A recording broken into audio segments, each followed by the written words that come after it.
Hi everyone to another episode of Shed Shots. Today we're going to be doing some light painting and I've taken the time to spread things out here and show you just how easy and inexpensive it can be to do this at home on a budget doing nothing. The more you get to see my videos or follow my Facebook page or whatever you wish to do, you will find out that I'm a cheap bastard. I hate spending money and I'll try and do things on my own. That being said, if you can afford to buy the proper stuff, it's absolutely brilliant gear. I've never used it, but I've seen it in practice. It's extremely easy to use. It's very, very good. The effects are absolutely amazing. So for starters here, we're going to start off with a tripod. Everybody needs a tripod for light painting. You need to hold the camera still. If you don't have a tripod, you can use a beanbag or something to rest your camera on. I've seen people use wheelie bins, rested up in tree branches, whatever makes your camera still, it's fine. Next we're going to use a wide angle lens. I've got two here, which I'll probably swap between. I've got the 18 to 55mm kit lens, which is f3.5 at 18mm. That's probably where I'd leave it at, 18mm. Probably use an f-stop around f7 possibly, maybe even up to f10 depending on how bright things are. This one here is a Tokina 11 to 16mm f2.8. Also brilliant for getting stars, Milky Way, nightscapes, that kind of thing. DSLR camera, D7200 Nikon with the mount for the tripod. Here I have a Pluto trigger. You don't need specifically a Pluto trigger. Any kind of remote trigger release will do, be it with a cable or an infrared, or if you can't figure that out, figure out how to use your camera's timer. So you can set a shot for 2 seconds or 10 seconds after you push the button. Here we also have just an LED torch and some spare batteries. It can be quite bright or quite dim, I don't know how charged the batteries are. And here we have some light painting tools which I'll be using. Now this is just a broken toy, old broken lightsabers that the kids used to have, and they just stretch out. One thing that's very expensive when you buy it, or can be expensive, is what they call a universal adapter for your torch. I got this one from Mitre 10, it cost me about $4. It's a grey hose adapter for grey water. It's rubber, you can see how squishy it is. It just fits onto the end of my torch like that.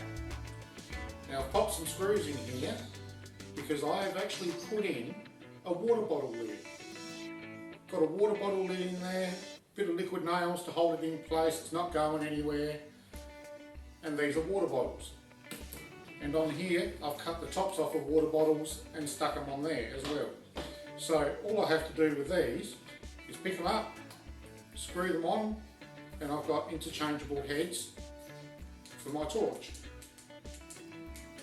Don't know how well you can see that on the camera because it's so bright, but these work a treat, and I'll be showing you what each one does in a bit of light painting tonight. I'll show you techniques that can be used and how to get certain effects. These ones here are just water bottles with a little bit of coloured cellophane inside. So I've got green, purple, pink, yellow and white. These have almost a ghostly effect when you swoosh them around like that. You can't see it very well at the moment because I've got the other lights on, but at night time when it's dark, these look really, really cool. And we'll show you how some of these look as well.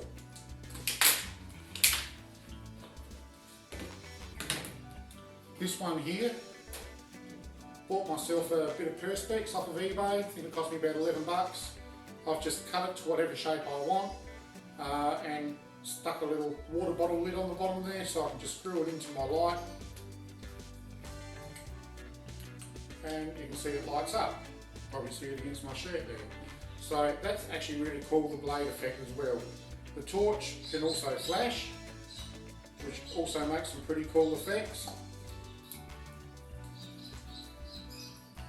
These light blades can be really expensive. There are proper spots where you can, proper websites where you can buy light painting tools, and you can get brushes, you can get blades, you can get torches and adapters, and it can run into hundreds and hundreds of dollars. All of the light painting equipment I've got here probably cost me less than 20 bucks. It's really simple and easy and cheap. Torch I think was probably the most expensive. It probably cost me about $11 or something like that, I think, off of eBay. The next thing we've got here is, this is ugly as hell. This is used to create orbs. So if I just switch it on, you can see the lights come on there. Two different types, green, yellow. And this is homemade, very simple. This is just like almost like a Kinder Surprise egg or something like that, some toy that the kids got. I've just put some holes in it, found some old solar lights that didn't work, different colours, and pops them in there like that. Run a bit of speaker wire to it to a battery pack, which you can get off eBay for cheap as chips. Just switch it on and you can spin it around, you can make your own orbs. One person that does sell this stuff is really great product. Dennis Smith, he's a brilliant nighttime light painting photographer. He goes all over the world, he's world renowned. And he has his own web store. I'll pop a link down in the description so you can have a look and check out some of his gear. If you can afford it, it's worth getting it. It's absolutely brilliant stuff. But I'll show you how to use that later as well. What I have here is just a little tea light, and I'll just pop that on the ground underneath the orb when I'm spinning it, so it just gives me a point of reference to centre things up. I'll show you how to do that a bit later. Over here we have, this is what I use to spin steel wool, burning steel wool. It's a cage that I made myself. I made it myself because I like to use things in excess, so I stuff a little bit more steel wool in here. But most people will just use a wire kitchen whisk that you can buy them very cheap at the cheap shops, a couple of bucks. And this is just to spin around with the steel wool in it. Steel wool we've got over here. This is the steel wool that we use. It's a very fine gauge, so you want to buy a double O or a 4O, quadruple O stage steel wool. Makes it very fine. The coarser it is, it doesn't seem to light as well, and you don't want anything that's got soap in it. So I got this from Bunnings. It cost about $4, I think. There's no soap or anything in it. Soap doesn't tend to light very well. Something else that I got off eBay for a few bucks. This is magnesium, a strip of magnesium. So I can take a strip of that, pop it in with the steel wool, and you get some really bright white filaments coming out. Looks really cool. One thing that I do have to do spinning the steel wool is wear a glove. Quite a few times I've gone out, done it, forgotten to take a glove, and you end up with this shitfully large blister on your finger there. Hurts like hell for a few days, just rips the skin right off. Maybe that's just the way I spin it, I don't know. So I'm going to take some of this stuff, I'll get the table out of the way, and I'll show you one by one just some of the things that you can do with it, and then I'll go out later on, I'll do some light painting, and I'll show you the pictures and the effects, and we'll see how we go from there. Let me know if you like my shots. I will pop up the settings that I've used for each photo up with the photos, so you'll have an idea of what camera settings you can use, what kind of exposure is done. I normally just put mine on bold because I do it myself. If you've got someone with you, they can push the trigger for you, and then you can go for maybe 30 seconds or something like that. But yeah. Alright, so I've got the table out of the way. I'll grab some things one by one and show you just a couple of techniques of how you can get some really cool looking stuff. I do have some other stuff behind me which I forgot about. I will bring that out and show you as well. So I'll start with this. Is just the bike wheel. It's a bike wheel, and I've stuck a pole on the end of it. So when it sits on the ground, the pole sits on the ground like that, and I've got some Christmas lights on it. I've taken the battery pack off, so I won't be using this one tonight, but that sits basically like that. You turn the lights on and you spin the reel and it pivots on that point going around. And what that does is it makes a really cool light dome. It looks absolutely amazing for something so simple. So that's one thing that you can do with a bike wheel. Here's another bike wheel, it's a smaller one. So same thing again, this one does have the backlight and it works, look at that. So yeah, you just sit it down on the ground like that and you give it a spin and it goes around like that and it makes a dome. Pretty cool on long exposure. Now here I have bubble wands. And you get these from the cheap shops for your kids. Like that in half, that's two there, so I've just joined them together with a couple of screws. And again, water bottles on the end of it, so I can just screw my torch onto it and shine it through there. Really cool effects. So you can get these from pretty much any cheap shop. They have the big long bubble thing in them. Once your kids have played with them and emptied them out, or even if you're going to use them for some kind of macro photography, put some water bottle things on them, use them as lightsabers. Pretty cool stuff.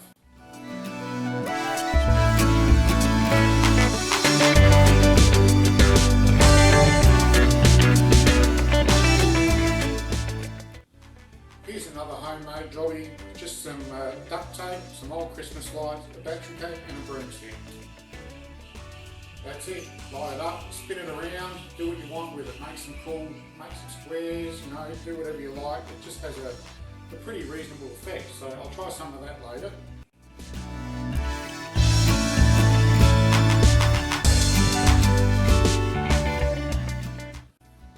Now this has to be probably one of my most favourite light painting tools. Very cheap, about $14 off eBay I think, and it was an LED umbrella, but I've taken the umbrella top off and now it's just like an LED lightsaber. Changes colours, or you can pick a colour if you like. This has some absolutely amazing effects. Just by simply spinning it around like you're being a Jedi or something, it looks pretty cool. It also has a torch on the bottom as well, so you can see what you're doing. Using this though, I do make some orbs and things like that, so making an orb with something like this, it's best to stand side onto your camera, flick your camera on with your remote, you've got long exposure going, and you use your shoulder as a pivot point. So this keeps everything centered.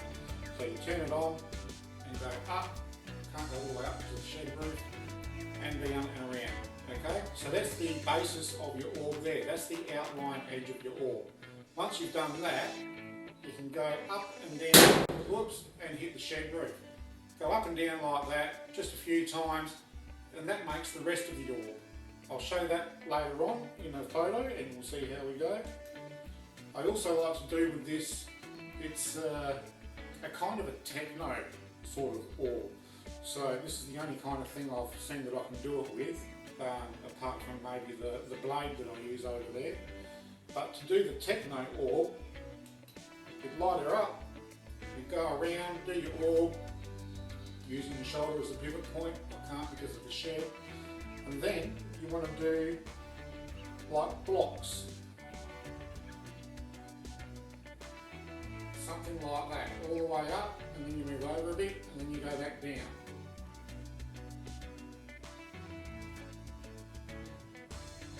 Move over a bit, and then go back up, and you do that all the way around, blah blah blah blah blah, and it makes a really awesome orb effect. I'll pop one of those up later, let me know what you think.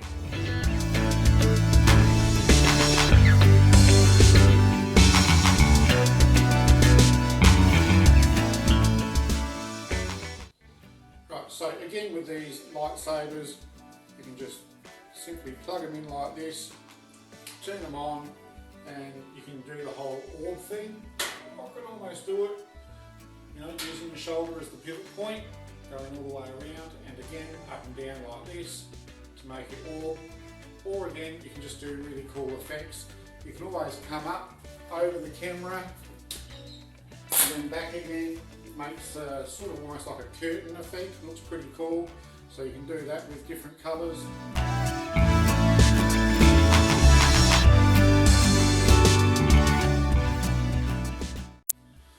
Now here's the blade. This has some more cool effects. Again, you can use an orb with it. This one looks really, really good if I can get my torch to flash like that. So doing anything like this with the flashing looks really good when you're doing long exposure light painting. So you can pretty much just wave around and do whatever you like. Things like this, if you get them shaped right, people can shape them into almost like a feather kind of shape, and we can do wings by going off, on, off, on, off, on, you know, someone's shoulders and all that kind of stuff. My torch is a bit dodgy, might need new batteries. But again, this, the way it refracts the light all the way up, looks really cool at night.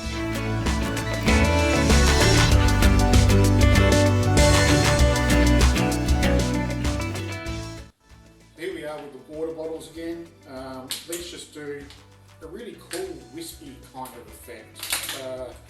Maybe if you're out of the graveyard or trying to do some light painting and get a ghostly effect, you know, you can just whiff these around a person or an object, just make something really cool out of them.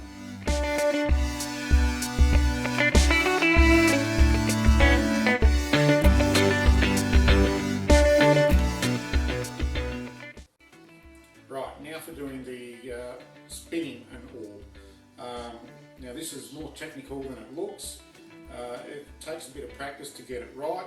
I'm not going to be able to get the full swing because of the shed roof, but I will be able to give you an idea of what to do. So using the tea light that I showed you earlier, I popped that on the ground, and while spinning this, spinning it backwards, I'll just turn it on, yep, spinning it backwards. For some reason spinning it forwards doesn't work.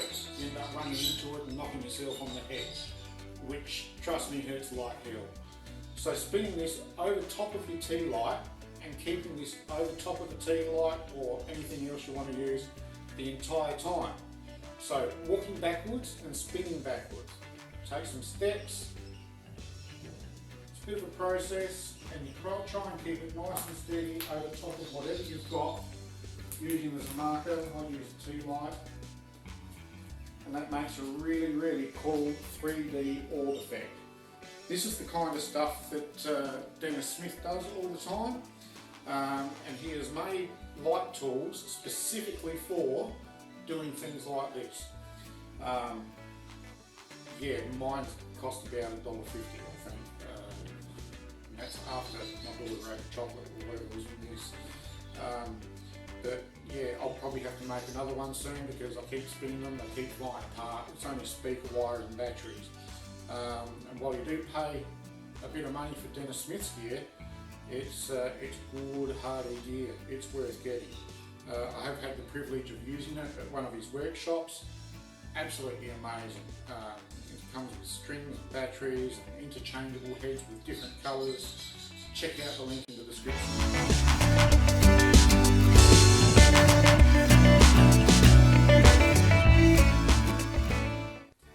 So this one is the steel wool. Now I'd get the steel wool, shove it down the top here, and probably only fill it up about halfway, about that much if you're using a kitchen whisk, even less. And then get a stick or a screwdriver or something and pull it down and sort of spread it out and make sure lots of air can get through it. If it's all clumped up tight when you spin it, you'll get no air through it, you're not going to get any sparks, and it's going to be a real letdown. Also, you can get some of the magnesium strips that I showed you, very cheap off eBay.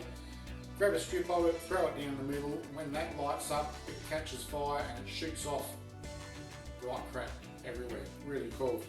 So, two ways you can spin this. You can either spin it like this, and you can have like a huge pinwheel of sparks coming out, or you can do it, if I can do it, you can do it above your head and have almost like an umbrella of sparks coming out, which also looks really, really cool. So the only thing is, if you are going to go out and do something like this, I've got to stress, don't do it when it's fire danger season unless you're somewhere that is not going to catch fire. You know, maybe go out to the middle of an oval or something like that that's just had its sprinklers on. Don't go out bush and do it. Don't go to abandoned buildings and do it. You know, that's just stupid. Be mindful of where you are. The sparks on this thing fly out from miles, not miles, but yeah, they go out a long way. Be mindful of other people around you. You know, go to a car park, go to an oval, go to a big open space somewhere. Go down the beach and do it. Go stand in the middle of the river. Excellent with reflections. But please do not start fires with this. There have been some historical locations where ballsy photographers have jumped up on a roof to do some steel wall and they've burnt the place down, and that's history lost. And we don't want that. So be mindful of where you do this, be very careful of yourself and of others.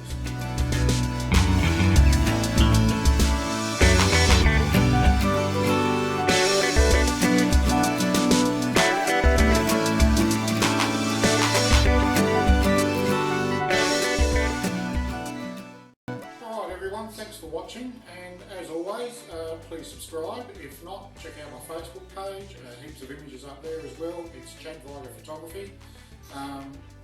Yeah, go do some light painting, have fun with it. Bye.